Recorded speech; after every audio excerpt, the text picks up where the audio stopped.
আসসালামু আলাইকুম ওয়া রাহমাতুল্লাহ। মুসলিম হওয়ার প্রথম শর্ত হলো ঈমান আনা। অজু করার পর কিছু কাজ করলে যেমন অজু নষ্ট হয়ে যায়, ঠিক তেমনি ভাবে ঈমান আনার পরও কিছু কথা, কাজ ও বিশ্বাস আছে যা করলে বা পোষণ করলে ঈমান নষ্ট হয়ে যায়। ঈমান ভঙ্গের কারণগুলো মূলত তিন প্রকার: বিশ্বাসগত, কর্মগত এবং উক্তিগত। প্রত্যেক মুমিনের জন্য ঈমান ভঙ্গের মৌলিক কারণগুলো জানা অতীব জরুরি। একজন মুসলিমের সবচেয়ে গুরুত্বপূর্ণ বিষয় হলো তার ঈমান। ঈমান না থাকলে তার কোনো আমলই কবুল হবে না আল্লাহ তাআলার দরবারে। আলেমরা এই ব্যাপারে অনেক লম্বা আলোচনা করেছেন, কিন্তু এখানে উল্লেখযোগ্য 10টি কারণ আলোচনা করা হলো, যেগুলো পয়েন্ট আকারে দেওয়া হলো। ঈমান ভঙ্গের 10টি কারণ। তার মধ্যে নম্বর 1, আল্লাহর সঙ্গে শিরক করা। ঈমান ভঙ্গের প্রথম ও প্রধান কারণ হলো আল্লাহর সঙ্গে কোনো কিছুকে বা কাউকে শরিক করা।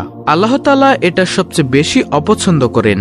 পবিত্র কোরআনে আল্লাহ তাআলা এ বিষয়ে বলেন, নিশ্চয়ই আল্লাহ তার সঙ্গে অংশীদার করা ক্ষমা করেন না, তা ব্যতীত অন্যান্য অপরাধ যাকে ইচ্ছা ক্ষমা করেন, এবং যে কেউ আল্লাহর সঙ্গে শিরক করে সে এক মহাপাপ করে। সূরা নিসা আয়াত নম্বর 48।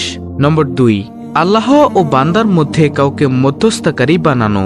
পবিত্র কোরআনে এসেছে, তারা আল্লাহকে ব্যতীত যার ইবাদত করে তা তাদের ক্ষতিও করতে পারে না, উপকারও করতে পারে না। তারা বলে, এরা আল্লাহর নিকট আমাদের সুপারিশকারী।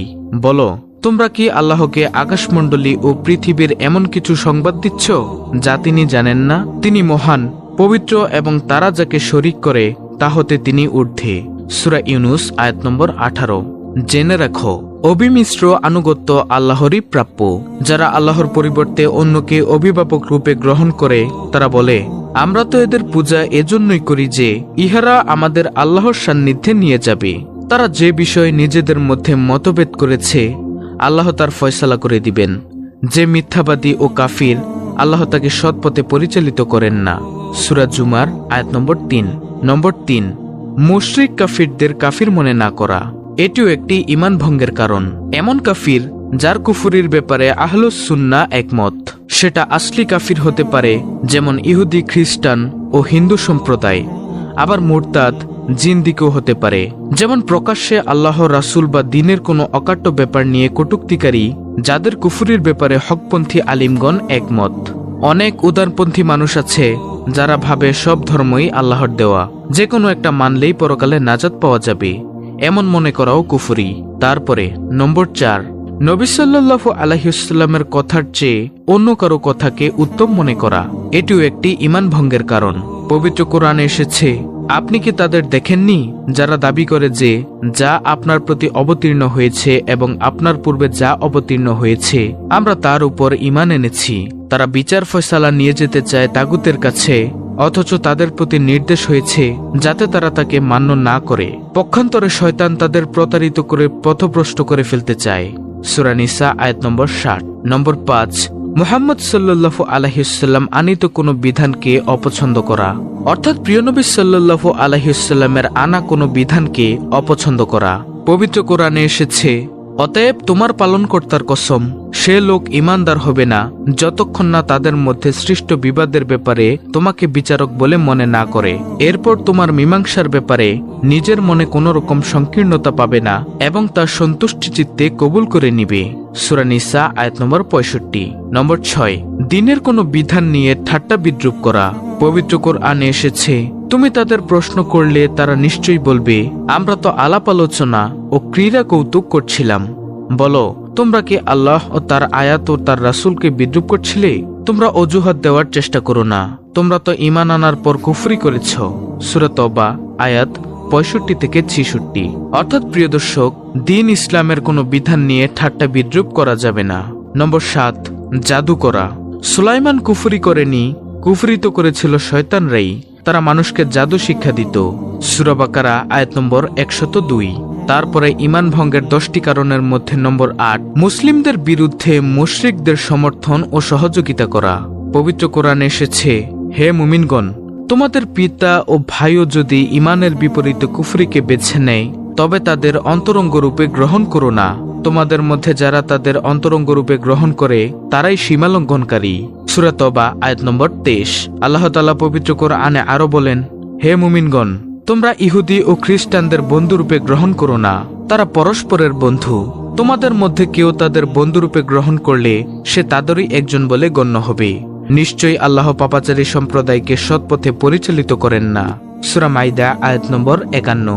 ঈমান ভঙ্গের 10টি কারণের মধ্য থেকে 9 নম্বরে হলো কাউকে দিন শরীয়তের ঊর্ধ্বে মনে করা। পবিত্র কোরআনে এসেছে, আজ আমি তোমাদের জন্য তোমাদের দিন পূর্ণাঙ্গ করলাম ও তোমাদের প্রতি আমার অনুগ্রহ সম্পূর্ণ করলাম এবং ইসলামকে তোমাদের দিন হিসেবে মনোনীত করলাম। সূরা মাইদা আয়াত নম্বর 3। তারপরে প্রিয় দর্শক, ঈমান ভঙ্গের 10টি কারণের মধ্যে 10ম নম্বরটি হলো দিন থেকে মুখ ফিরিয়ে নেয়া। আল্লাহ তাআলা পবিত্র কোরআনে বলেন, যে ব্যক্তি তার প্রতিপালকের নির্দেশনাবলী দ্বারা উপদিষ্ট হয়েও তা হতে মুখ ফিরিয়ে নেয়, তার অপেক্ষা অধিক অপরাধী আর কে? আমি অবশ্যই অপরাধীদের শাস্তি দিয়ে থাকি। সূরা সাজদা আয়াত নম্বর 22। আল্লাহ তাআলা পবিত্র কোরআনে ইরশাদ করেন, আর কেউ ঈমান প্রত্যাখ্যান করলে তার কর্ম বিনষ্ট বা নিষ্ফল হবে এবং সে পরকালে ক্ষতিগ্রস্ত ব্যক্তিদের অন্তর্ভুক্ত হবে। সূরা মাইদা আয়াত নম্বর 5। আরও ইরশাদ হয়েছে, তিনিই তোমাদের সৃষ্টি করেছেন আর তোমাদের মধ্যে রয়েছে কত কাফির কত মুমিন। সূরা তাগাবুন আয়াত নম্বর 2। এই হলো মোট 10টি ঈমান ভঙ্গের কারণ। ঈমানের মূল পরিচয় একটি হাদিসে সহজভাবে বিবৃত হয়েছে। আবু হুরায়রা রাদিয়াল্লাহু তাআলা আনহু বর্ণনা করেছেন যে একবার হযরত জিবরাইল আলাইহিস সালাম মানুষের বেশে রাসূলুল্লাহ সাল্লাল্লাহু আলাইহি ওয়াসাল্লামের সামনে এসে জিজ্ঞাসা করলেন, ঈমান কি? উত্তরে রাসূল সাল্লাল্লাহু আলাইহি ওয়াসাল্লাম বলেন, আল্লাহর প্রতি, তার ফেরেশতাগণের প্রতি, তার পুস্তকগুলো অর্থাৎ আসমানি কিতাব, তার সাক্ষাতে, তার রাসূলদের প্রতি বিশ্বাস স্থাপন করা এবং শেষ দিবসে পুনরুত্থান ও তাকদীরের প্রতি বিশ্বাস স্থাপন করার নামই হলো ঈমান। বুখারী শরীফের হাদিস নম্বর 50। দর্শক, ঈমান শব্দের আবিধানিক অর্থ হলো বিশ্বাস করা, স্বীকার করা ও আস্থা স্থাপন করা।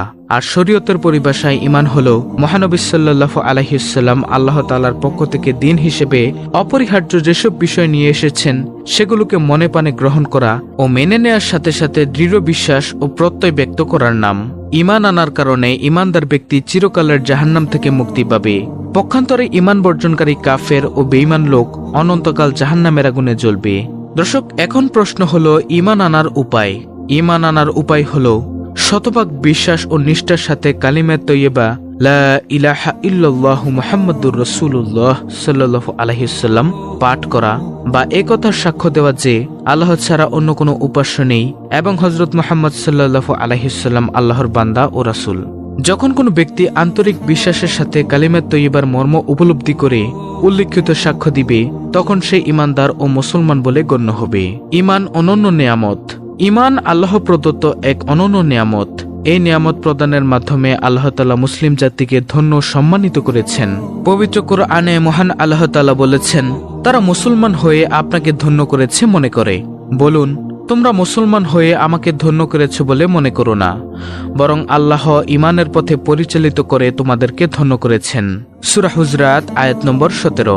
ঈমানের দৌলত প্রদান করার মাধ্যমে আল্লাহ তাআলা আমাদের উপর মহা অনুগ্রহ করেছেন। চিরকালীন জাহান্নাম থেকে মুক্তির ব্যবস্থা করে দিয়েছেন। কেননা বেঈমান কাফেররা অনন্তকাল জাহান্নামের আগুনে জ্বলবে, তারা চিরকাল দোজখের শাস্তি ভোগ করবে। আল্লাহ তাআলা বলেন, যদি সারা পৃথিবী পরিমাণ স্বর্ণ তাদের পরিবর্তে দেওয়া হয়, তবুও যারা কাফের হয়েছে এবং কাফের অবস্থায় মৃত্যুবরণ করেছে তাদের তওবা কবুল করা হবে না। তাদের জন্য রয়েছে যন্ত্রণাদায়ক শাস্তি। পক্ষান্তরে তাদের কোনো সাহায্যকারী নেই। সূরা আলে ইমরান আয়াত নম্বর 91। আল্লাহ তাআলা মুসলিম উম্মাহকে দ্বীনের সঠিক বুঝ দান করুন, ঈমান হারা হওয়া থেকে রক্ষা করুন, আন্তরিক তওবা ও কালেমা শাহাদাতের মাধ্যমে ঈমান নবায়ন করার তৌফিক দান করুন। সকল মুমিনকে হেদায়েত ও রহমতের চাদরে ঘিরে রাখুন, আমিন।